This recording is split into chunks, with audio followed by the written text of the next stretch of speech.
My girlfriend said, "I'm keeping the apartment. You can crash with your parents after I paid the deposit and 10 months of rent." I replied, "Interesting plan." Then I called the landlord, my uncle, and explained the situation. When she got the 24-hour eviction, notice her panicked calls revealed. Original post I-29 mail. I'm sitting in my apartment right now. The one my ex-girlfriend Melissa 27 tried to steal from me yesterday. Still processing everything that went down, but I need to get this off my chest. We've been together for 2.5 years, living together for the last 14 months in this nice 2-bedroom place downtown. When we first moved in, I paid the entire $3,200 deposit plus first and last month's rent, because Melissa was between jobs. No big deal, I thought. Couples help each other out, right?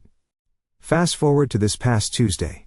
I come home from work to find Melissa and her best friend Natalie sitting in the living room with papers spread out on the coffee table. Melissa looks up at me with this weird smile. "We need to talk," she says. I sit down, and she launches into this whole speech about how we've grown apart, and how she needs to find herself. Standard breakup, talk, whatever. I'm hurt, but trying to stay calm. Then she dropped the real bomb. "I'm keeping the apartment," she announces. "You can crash with your parents for a while. I already talked to them, and your mom said it's fine." I literally laughed, not a happy laugh, more like a, "Did you really just say that" laugh. "You're keeping the apartment that I've been paying for?" I asked. "I've been living here too." She says, "And I need stability right now. You have family nearby." I don't. Here's what she didn't know. The landlord isn't some random property management company. It's my Uncle Frank, who owns several buildings in the area. The lease. Only my name is on it. Melissa was never added, because when we moved in, her credit was trash from defaulting on student loans. "Interesting plan," I said, standing up. "Let me think about it." I went to the bedroom, closed the door, and called Uncle Frank. Update 1 the next morning. Uncle Frank was, let's say, unhappy when I explained the situation. "She's trying to kick you out of your own apartment. The one only you're on the lease for." He actually laughed. "Does she think that's how rentals work?" I explained that she had been living there and probably thought that gave her some kind of rights. Frank shut that down quick. "She's not on the lease, never was. She's basically been your guest for 14 months. I can have an eviction notice drawn up immediately if you want her out." I told him to give me 24 hours to try handling it myself first. He agreed, but said, if she gave me any trouble, he'd handle it the legal way. Wednesday morning, I tried talking to Melissa one more time. She was in the kitchen making breakfast like nothing happened, humming to herself. "So about yesterday," I started. "Good. You've had time to process." She said, not even looking at me. "When do you think you can be out?" I was thinking by the weekend. The entitlement was astronomical. "Melissa, you understand that I'm on the lease, right?" "Only me." She waved her hand dismissively. "We can work that out with the landlord. I'm sure they'll be reasonable." "The landlord is my uncle." She froze, spatula in hand. "You are what?" "Uncle Frank owns the building. I'm the only one on the lease. You've been living here as my guest." Her face went through about 5 different emotions in 3 seconds. "That's not fair. I've been living here. I've made this my home. You've paid exactly $0 toward rent or deposit." I pointed out, "I buy groceries, I decorated." She was getting frantic. "You buy groceries, maybe once a month with the credit card I gave you for emergencies." I corrected. "Buy decorated. You mean, you hung up some pictures you got from Home Goods using my credit card?"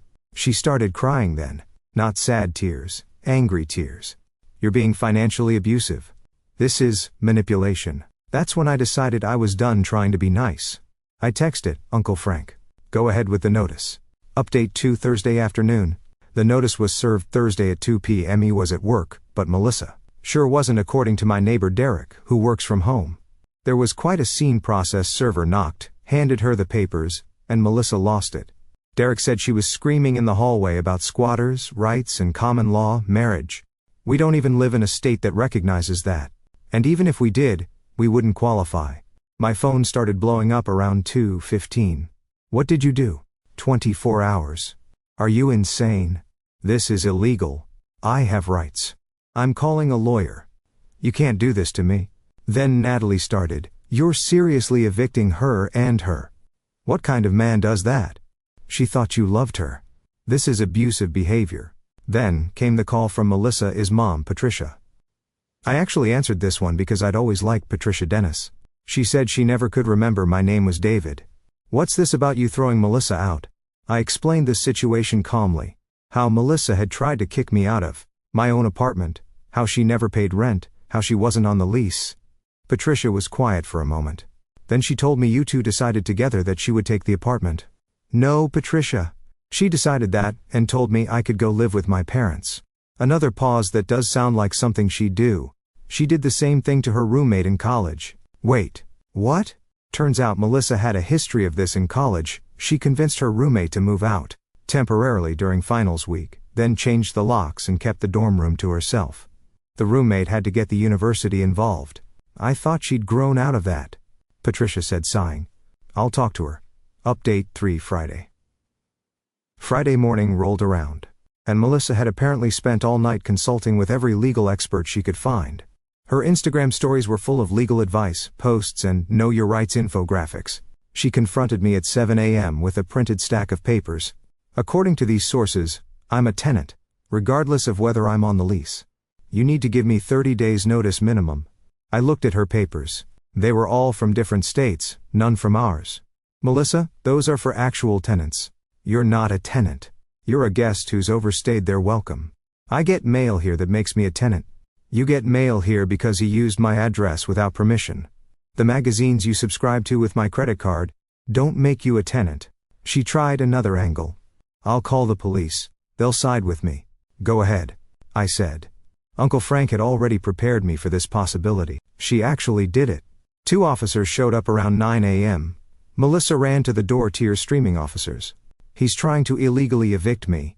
I live here. The older cop looked tired already. Ma'am? Are you on the lease? No. But have you been paying rent? Not technically, but has the legal tenant asked you to leave? She started sobbing harder. This isn't fair. The younger cop looked at the eviction notice. This is from a licensed attorney properly served. Ma'am, you need to make arrangements to leave by. He checked his watch, 2 p.m. today. But, where will I go? She wailed.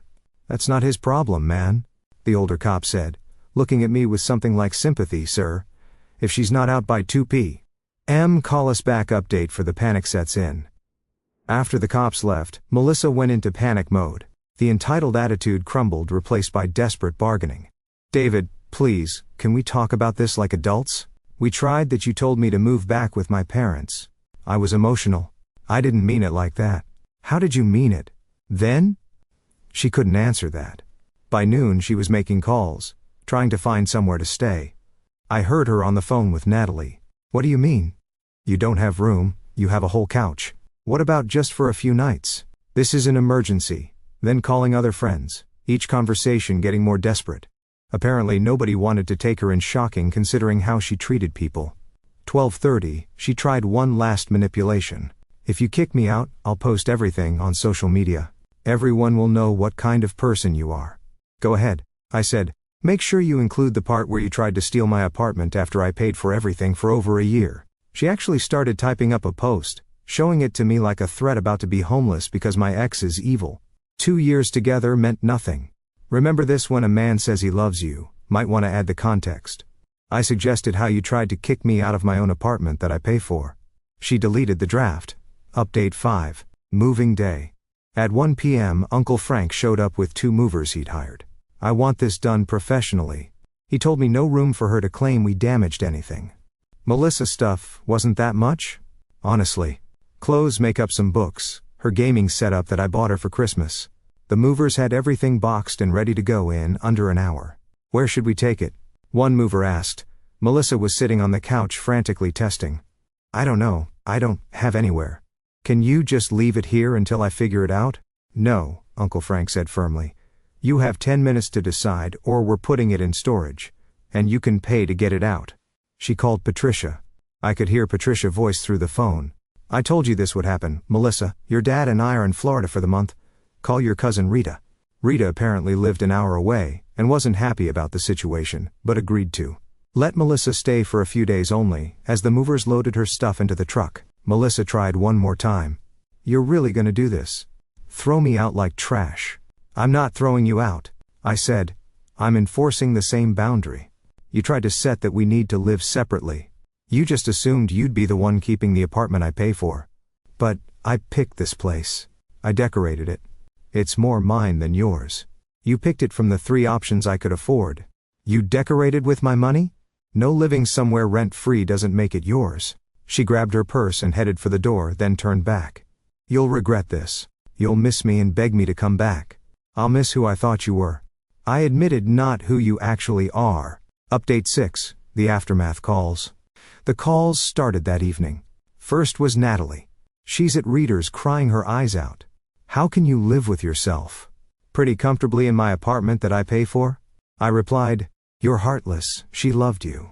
She loved my wallet and free accommodation. When it came time to break up, her first move was trying to steal my home. She wasn't stealing.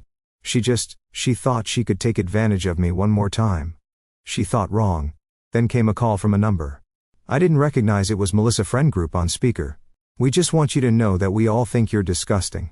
One voice said for not letting my ex steal my apartment for making a woman homeless. She's not homeless. She's at her cousin's. And she's there because she tried to make me homeless. That's different. You have support. So does she? Apparently you all seem very concerned about her. I'm sure one of you will offer her a place to stay. Silence. Then they hung up. The best call came Saturday afternoon from Patricia. Dennis. David. I wanted to apologize for Melissa. I just got the full story from Rita. No, need to apologize, Patricia. No, there is. I raised her better than this. Or I thought I did. She told Rita you were abusive and controlling, but Rita's smart. She asked questions, and the story fell apart quick. What's happening now? She's worn out her welcome at Reader's already. Apparently demanded Reader's bedroom because the couch hurt her back. Reed is driving her to her father's brother's place tomorrow. He has a basement apartment, but she'll need to pay rent. Will she? Patricia laughed. But it wasn't happy with what money she hasn't worked in 6 months. She told us you were supporting her while she figured out her career path. That was news to me. She told me she was doing freelance social media management. Update 7. The real truth comes out Sunday morning. I got a text from Derek, my neighbor. Bro, you need to see this. He sent me screenshots from a group chat. He was somehow and his girlfriend knew Natalie. The messages were from weeks ago. Melissa Operation Apartment is almost ready. You really think he'll just leave? He's too nice to fight. I'll cry. Play victim. He'll cave. Unknown number. What if he doesn't? Then I'll threaten to ruin his reputation. Say he was abusive. He'll give me the apartment to avoid drama. Savage law. He's been paying for everything anyway. Might as well get a few more months free rent before I move on. Unknown. Move on. Already talking to this guy. Victor has a beach house. Just need to secure this apartment. First is backup. I sat there staring at my phone. She'd been planning this. The whole breakup. The apartment theft. Everything was calculated. Derek text. Again. There's more. She's been seeing that Victor guy for 2 months. My girlfriend just told me 2 months while I was paying for everything, buying her gifts, planning our future. She was setting up my replacement and trying to steal my apartment as a backup plan. I forwarded everything to Patricia. Her response was immediate, calling her now. This is unacceptable. An hour later, Melissa called from an unknown number. I almost didn't answer, but curiosity won. You ruined everything. She screamed. My mom saw those messages. She's cutting me off. Rita won't talk to me. This is all your fault. I ruined your plan to steal my apartment and cheat on me. I wasn't cheating. Victor is just a friend with a beach house. Silence. Melissa, you planned this. You thought I was too nice to stand up for myself. You were wrong. I'll sue you for emotional distress, for illegal eviction. For what? Making you face consequences. Good luck with that. She hung up. Final update 1 week later. It's been a week since Melissa was evicted. Here's where everything stands. Melissa is currently couch surfing between distant relatives who are quickly getting tired of her. According to Patricia, she's burned through 3 family members already by demanding special treatment and refusing to help with chores or contribute money. Victor, the guy with the beach house, ghosted at her the moment she became too much drama. Apparently he was only interested in a fun side thing, not a homeless girlfriend with baggage. Her friend group is fracturing. Some still support her, but others are starting to see the truth. Natalie actually reached out to apologize. I didn't know about Victor or the planning. I thought she really loved you and was just confused. I'm sorry for attacking you. The apartment is peaceful now. I've changed the locks with Uncle Frank's permission. Reorganized everything the way I actually like it and bought a new couch. The old one had too many memories. Uncle Frank told me something interesting. This isn't the first time I've seen this. Entitled people always think they're smarter than everyone else. They never expect consequences. Patricia sent me one last text yesterday. David, she finally got my name right. Thank you for handling this the way you did. Melissa needs to learn. She can't manipulate people. She's 27, not 17. It's time she grew up. I'm sorry, she put you through this. I'm not gonna lie and say I'm completely over it. 2.5 years is a long time, and finding out it was all a game to her hurts. But at least I found out now before marriage or kids made it complicated. The funny thing is, if she just asked to break up normally and given me time to figure out arrangements, I probably would have helped her find a place, maybe even helped with the deposit, but the entitlement, the assumption that she could just take what was mine, the planned manipulation, killed any sympathy I had to anyone reading this. Don't let people take advantage of your kindness when someone shows you who they really are, believe them. Always keep important documents and agreements in your name only until you're married, and maybe even then. My apartment is quiet now. My bank account is recovering. My dignity is intact. And Melissa, she's learning that actions have consequences, even if it's a lesson she should have learned a long time ago. And Derek told me this morning that Melissa tried to get into the building yesterday. She told the security door she forgot her tea. The door camera caught her having a meltdown when she realized her access fob had been deactivated. Sometimes the best revenge isn't elaborate. Sometimes it's just letting someone face the natural consequences of their own entitlement. I'm done with this chapter, time to move on.